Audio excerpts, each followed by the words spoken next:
This podcast is brought to you by Archimed, fast and focused design and manufacturing. I'm Greg Maurer, founder and owner of Archimed. And I'm Caroline Squatrigo, talent engagement specialist. We are on a journey to grow, learn, and gain expertise in small to mid-size company culture. Join us.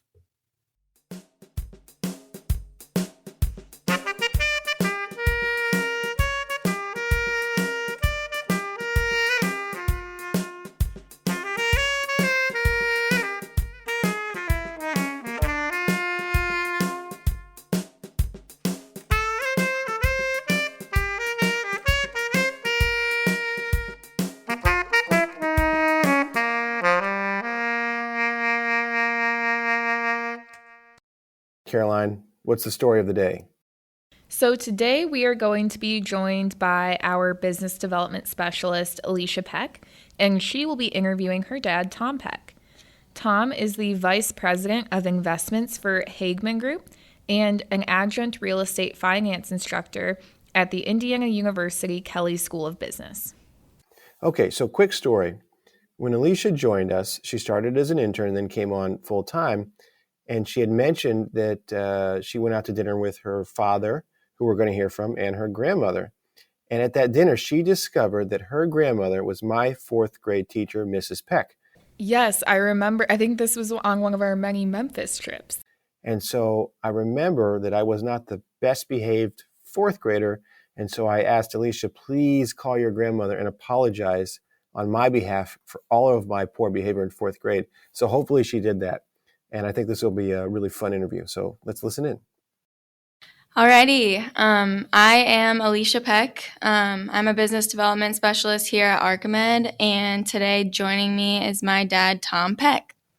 Hello. Yes, I am Alicia Peck's dad. That's one of my prouder accomplishments in life. From a business standpoint, I run a real estate investment group for a company called Hagman Group in Carmel, Indiana, and have been in the real estate business my entire career, except for a small little stint out of college for about a year and a half. And I also, for the last 7 or 8 years, have taught a real estate investing class at Indiana University in Bloomington. Well, based on your years of experience, is there anything that you can say about what culture means to you in terms of company culture? Yeah, there's a few things I can say. It's kind of an open-ended question, but I gave you my general background that I've been in commercial real estate my entire career. More specifically, I've seen a spectrum of companies. The largest company I worked for in the real estate business was Duke Realty. I spent 15 years there, and it's hard to believe I've been gone from there longer than I was there. So that kind of gives you a little bit idea that I've got about a 30-year career in this business. And so I've seen that company. I've seen some other companies, and I've definitely seen some differences in cultures. And I think it's not just culture from the standpoint of the types of companies I've at and the attitudes, but also the passage of time. I think things have changed from a culture standpoint. And there's probably a lot more focus on culture now, which is a good thing, than there might have been 30 years ago when I started. When you discuss good culture, do you think that the culture came from the executive and the management team? I think for sure, yes. One of the biggest things that I've observed in my career is that the culture of the senior managers filters down. I mean, there's also some filtering up. There's a lot of positive energy sometimes too, that when you get good positive employees, and maybe that's a topic we can get into too, but when you have good positive employees, that can radiate upward, but also the senior managers, set a lot of the culture. And earlier in my career, maybe it was a different old school time, there was some culture where, people would yell and cuss and denigrate employees and things like that. You occasionally see that, and that probably more rarely happens now.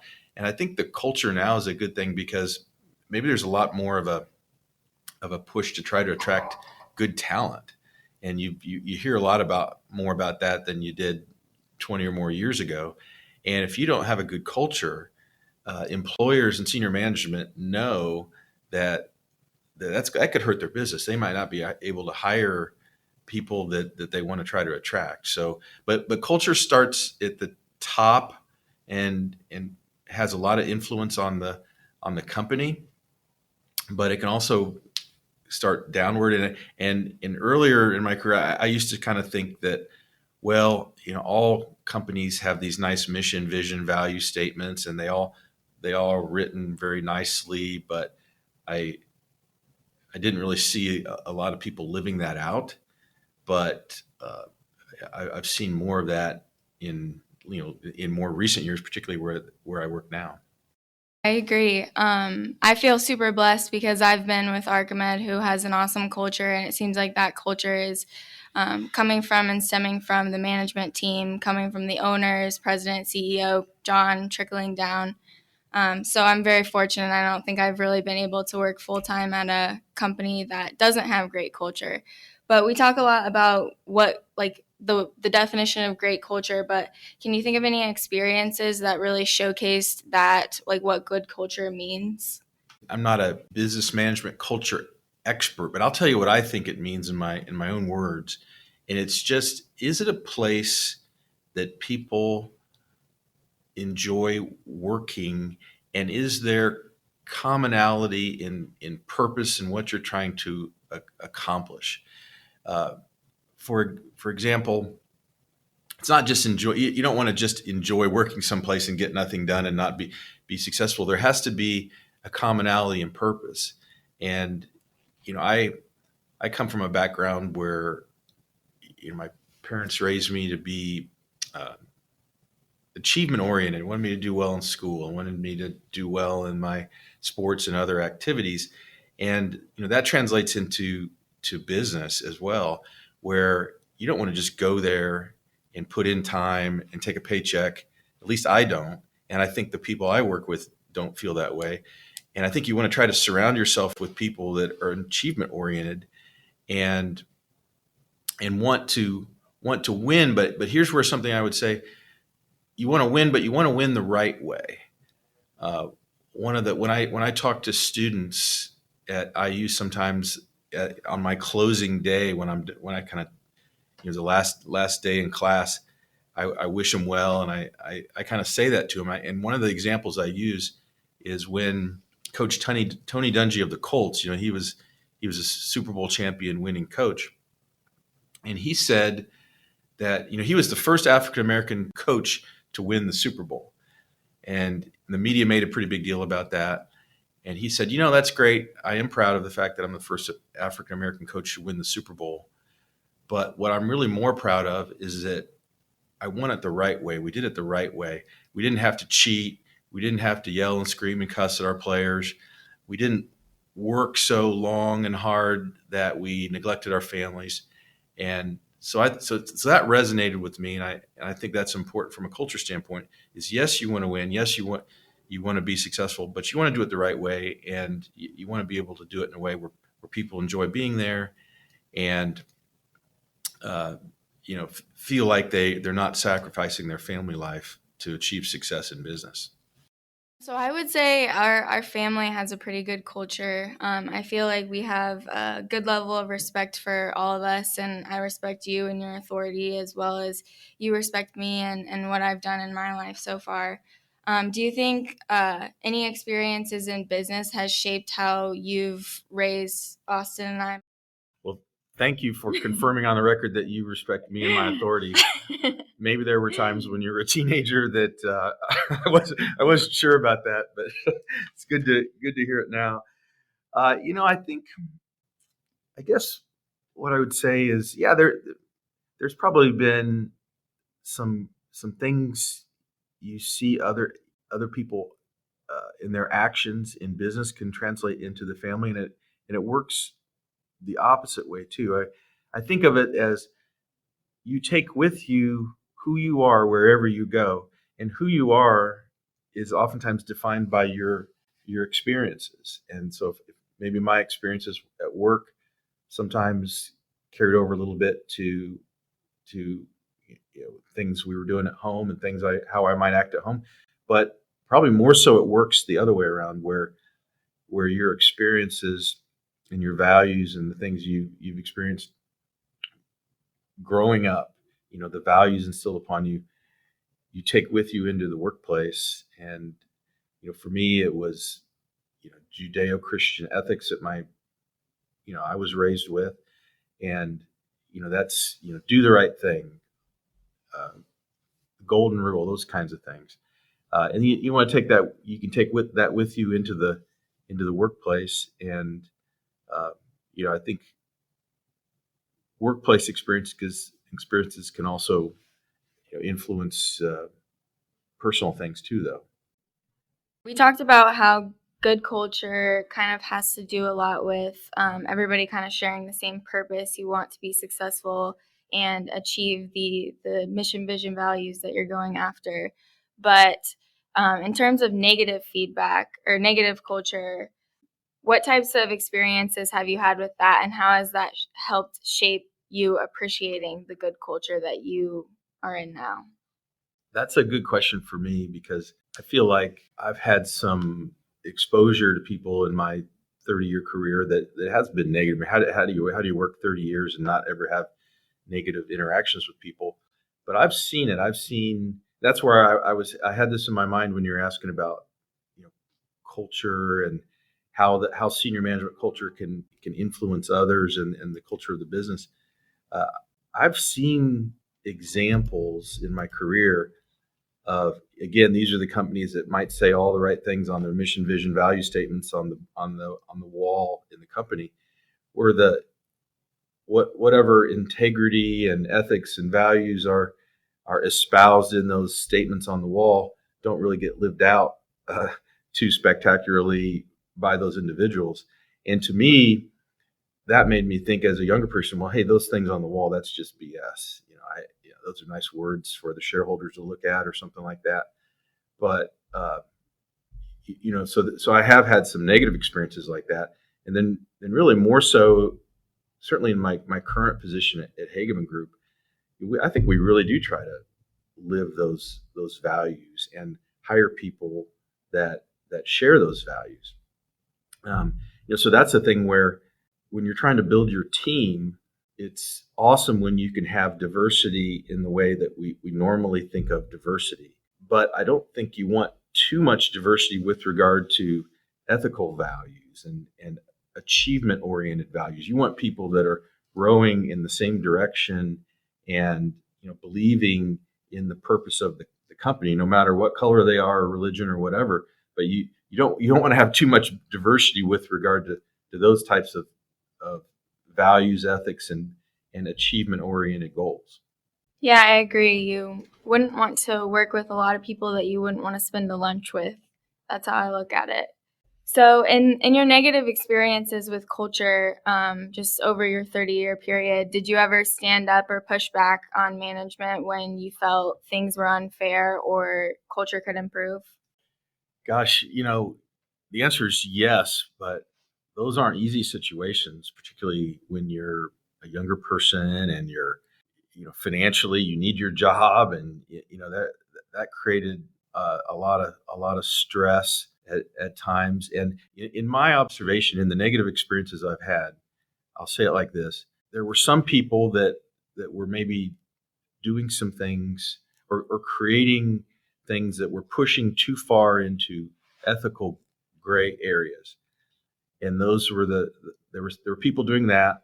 There were a lot of people just going along with that. Maybe they weren't the ones that were originating things that were ethically too far into the gray area, let's say, but there were a lot of people just going along with that, saying, well, hey, that's not my idea. I'm just following orders, kind of a thing. I was one of those ones that eventually started to stand up. And so I think that was a little bit more rare. And, there's no dramatic story here other than I was prepared if things went too far to just get out of that situation. And anyway, that's a tough call. I hope that most people don't have to experience that. But if you do, I think you need to be prepared to say, well, what do I really believe in? What are my values, or is this something that I want to be a part of? And I'm not talking about necessarily things cross the line from legal to illegal. It's just things that could be more moral and ethical, and the type of business person you want to be. Do you want to be associated with people that might be doing things that you're not comfortable with? And hopefully the answer is no. That if you, Alicia, if you ever find that situation anywhere, that you'll look for something where you'd be more comfortable. Yeah, I think that's very important. I always want to make sure that I'm feeling comfortable and being supported by the team in the way that I need to in order to be successful, because you can't really do that without, the support of your team, and all of that's really important. So hopefully I don't have any experiences with that here. I'm sure I won't. But you had talked about how culture has changed like a lot, and the emphasis on company culture has increased since you kind of graduated college and started working full time. Can you talk about like those type of differences for the young people, what good culture looked like 30 years ago, and then what it looks like now, and what you think the differences are? Yeah, I think, 30 years ago, we were coming out of that period where you'd go and work for a big company like Lilly or some other big organization and just be there all your career. I mean, that's what your grandfather did, Paul Watson. And it was less that way when I was getting started 30 years ago, but there was still this kind of a culture where, hey, you're going to go work someplace and just do whatever they ask you to do. If they want you to move to Alaska, that's just what you should do. And also, like when you and Austin were born, gosh, the norm right then was, hey, you get six weeks maternity leave and then you're back at the job. And gosh, I don't think anybody does that now. And so there's a lot more interest, and it's a good thing, in trying to think about the needs of employees and what makes them tick. And because what's good for your top employees is good for the business. And so how does that translate? It translates into work life environments. I've seen a trend in business where you might want to have a fitness facility. Health and fitness and wellness is important to people. And so in the office space, we're in the real estate business. In office spaces, more and more companies want to have amenities like that and things that might be attractive to people. You want them to work hard, but then maybe they can have some fun at work too. You hear about companies that, our company doesn't do this. Companies that have a keg in the break room or something like that. But maybe we just have beer in the refrigerator occasionally, but no keg. But it's an idea that you want people to be happy working there, and if they're good employees, then that's a good thing for the company to be when you have happy employees. Yeah, I definitely agree. It's always good to have happy employees, because otherwise, the culture suffers. Yeah. Okay. Yeah. So one similarity that we have is we both kind of value and work with partnerships with other companies. So do you think good culture is important when you're up against meeting with new people and trying to kind of set that as your standard? I guess. Do you think culture helps when it comes to partnerships with other companies? Yeah, really good question, because we've been talking a lot about internal culture and keeping employees happy and things like that. But yeah, it's also very important externally, because, like for example, in our business, we are investors in a lot of real estate projects where we might not necessarily own the whole project, but we're a joint venture investor with somebody. And there's joint venture agreements that lay out the rights of the different parties and so forth. And in some of those agreements, most of those agreements, because we're the largest investor, we have some legal control. And so our partners want to know that, okay, even though Tom's company has legal control, are they going to treat me fairly if something goes wrong? Or can they? There's some trust that goes into that. And then in how do they get comfortable with us? It's just, through conversations and, through, reputational interactions and things like that. I think one of the things that gives us a slight edge is, with our company, we have, Midwestern values. The Hageman Group has a strong agricultural background, which, with 100 years of experience doing that. And so we're known in the community. And, so if we're out making investment with somebody, then maybe somebody gets a little more comfortable, hopefully, with us and the types of, knowing us than if they let an investor from New York or some other big city come in and, not have that kind of relationship, and maybe not as much comfort that when things go a little bit sideways, that they don't know how it's going to play out. When you think about Hageman Group and the good culture that you guys have there, what are some examples do you think that the Hageman family has set to set that culture and have that trickle down? Well, I'll tell you the 5 things that we kind of set out as company values. And maybe this is going to, I think, answer that question a little bit. Do what's right, take ownership and pursue excellence, be a team player, enjoy life, and leave it better than you found it. And the leave it better than you found it is unique to us. That's something that you've met Shane Hageman and Steve Hageman. Well, Shane's grandfather, Steve's father, that's something he used to say a lot. And so so how would you translate leave it better to you found it to a lot of things? Well, maybe it's a business relationship or a customer relationship you're working on. You get handed off this relationship, leave it better than you found it. And as an employee at Archimed, maybe, you want to make this place better, from being here and so forth. And those are some of our values. I think, being a team player is important. You get into some situations where, do you want to work with somebody that's in the 99th percentile of intelligence and natural ability, but like you said, isn't necessarily somebody you want to go have lunch with? Or would you rather work with somebody that's at the 80, 85 level, but's a great team player and you like working with them? I think those types of people have a longer runway in their careers than the people that are jerks, but they're just super talented. One story that I'll point out, Alicia, you'll probably remember when you met Chris Snowpack. Well, Chris Snowpack was a major league third baseman for the White Sox. He was there maybe a few years, but he's probably spent more time in the minors. And while he was in the minor leagues, he played minor league baseball with Michael Jordan.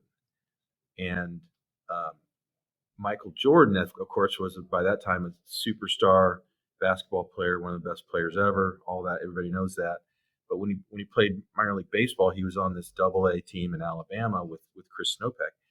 So I asked Chris, I said, what was it like to play with Michael Jordan? Was he a good teammate?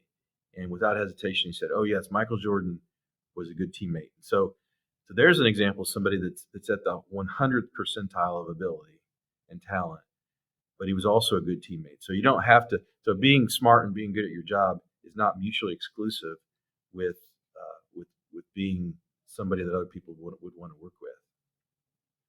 And all of your experience and all of the places that you've been involved in and leadership positions that you've been in, can you ever think of a time where you screwed up on your company culture and what that looked like and kind of how that led to it kind of to shape how you want things to do going forward? Gosh, I wasn't ready for that question. Not really. I can't think of something where we screwed it up. I mean, if anything, kind of going back to that negative experience I was alluding to, before, there were certain phases of negativity I was observing. Maybe, like I said, it was a time when, you need the money and you want to be optimistic about things could change, but maybe I could have maneuvered my way out of that a little bit earlier.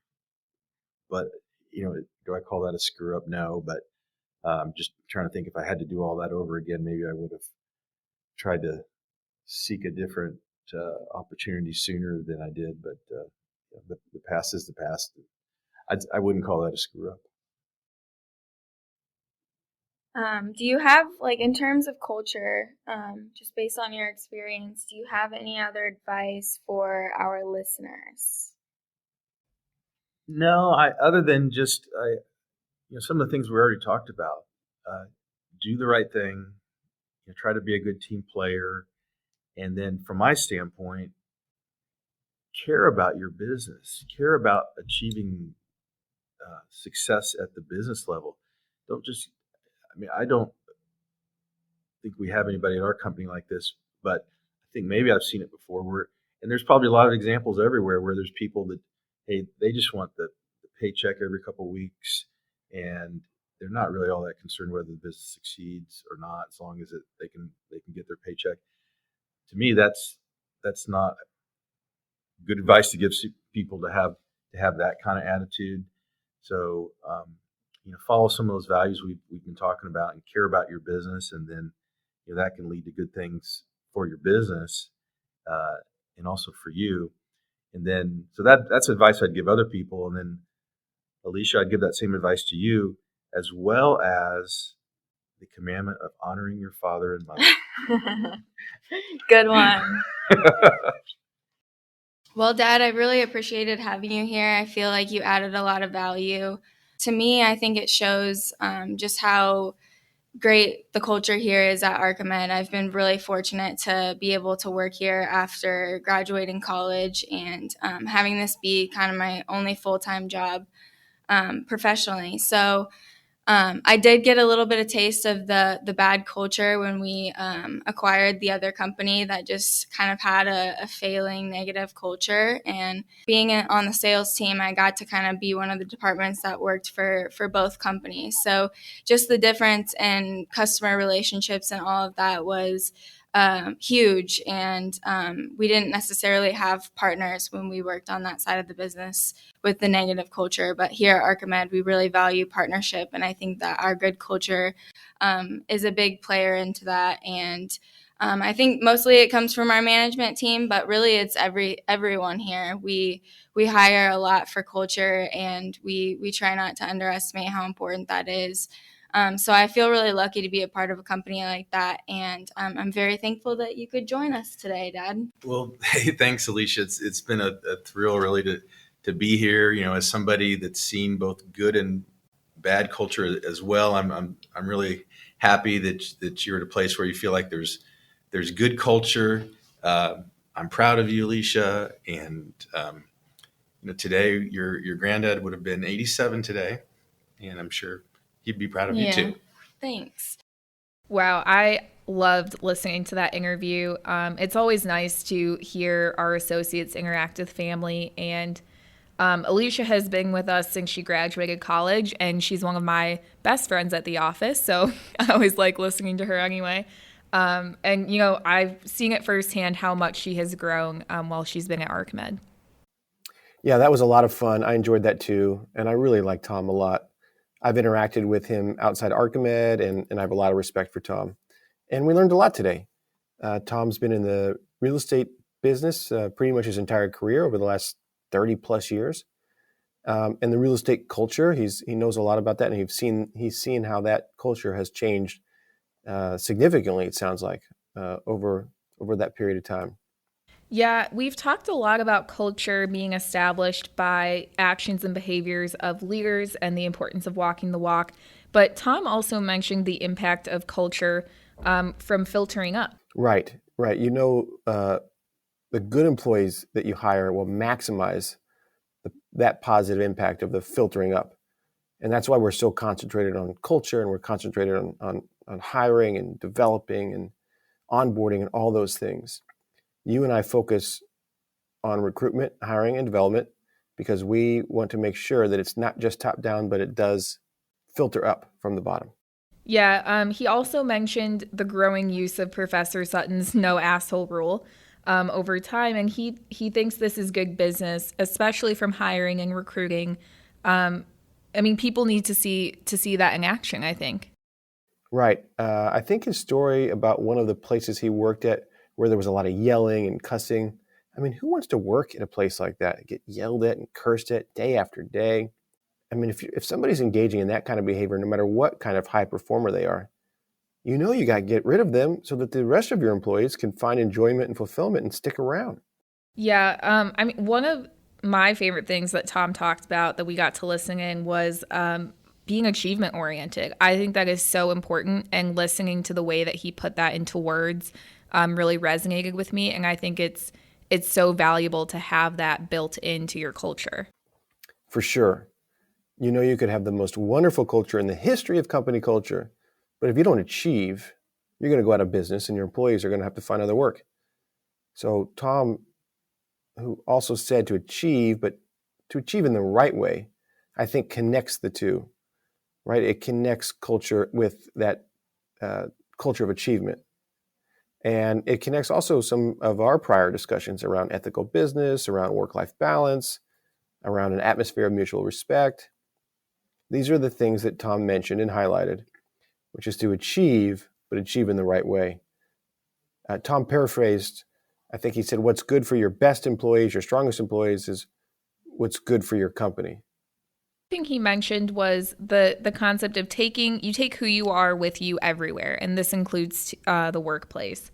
And I think it really goes back and connects to Mark Howell's thought about bringing your true, authentic self to work. And I think people need to feel safe to do that and feel like they're in an environment that supports them as their whole person and not just their job title. Yeah, it's not a transaction, but it's a relationship between the employee and the company. So Tom also talked about trust, which is something we've talked about previously, as a factor to create that safe environment. And it's a key to a productive and healthy culture. Yeah, I mean, lots of common threads and themes. I think as we're going through this, we're narrowing the scope of how you can really create that good, productive culture. And it was good to learn from Tom's experiences as we go along this journey. I think he added a lot to the way that we view good culture. Yeah, absolutely. This is a fun month of podcasts for us. We're halfway through, I think, and we have 2 more of these special podcast episodes to go. So happy Father's Day, everybody, and see you next week. Next time, we will be joined by Archimed's CEO, John DeSalvo, and his father-in-law, Tim Lee.